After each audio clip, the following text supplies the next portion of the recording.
I am Jorn Dyerberg, a Dane, a medical doctor, and have had the luck to introduce to the community, to the medical society, to the science, the concept of omega-3 fatty acids. It was way back in '68. There was a lead paper in this Danish medical journal focusing in on the health aspects of Greenlanders.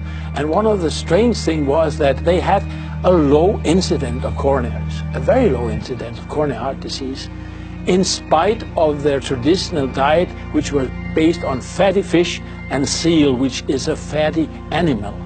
And we knew at that time that high fat intake was associated to a high risk of coronaries. How come that our co-citizens, the Eskimos, the Inuit, had a high fat diet and a low incidence?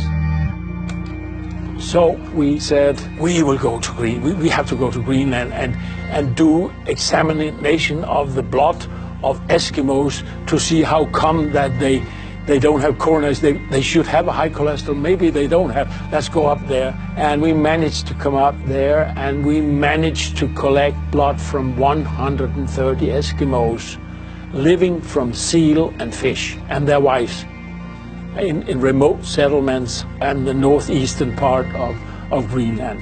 And that blood we brought back home and we analyzed it. I did the lipoproteins up there and we presented the results. And this was that. We had seen they had low blood cholesterol, but not that much lower, so there must be an extra explanation. I had a gas chromatograph that could do fatty acid analysis. And we simply said, we have 130 samples of Eskimos. No one will ever collect 130 fasting samples of blood from Eskimos living from seal and whale and fish. Let's do fatty acids and publish it, because sometimes someone will say that now we have the data. And then we started a 2-year gas chromatic analysis on this old machinery and found 2 new fatty acids we haven't seen before.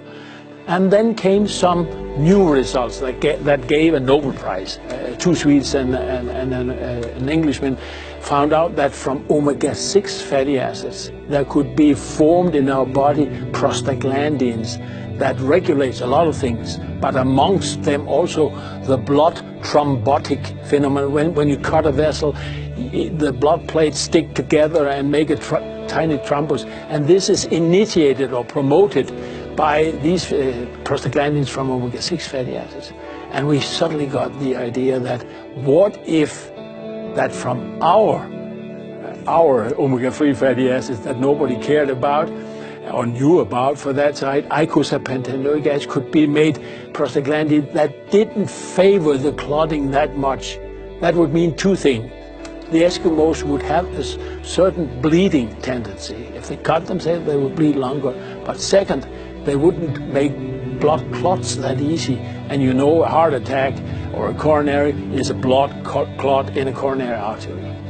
So we did some experiments, found out that this icosapentaenoic acid actually could dampen the blood clotting tendency. And we went up there and measured bleeding time by making tiny cuts and measuring how long you put a stasis on the arm and cuts and measure how long it bleeds until it stopped bleeding. And in Danes it was 4 minutes, and in Greenland it was 8.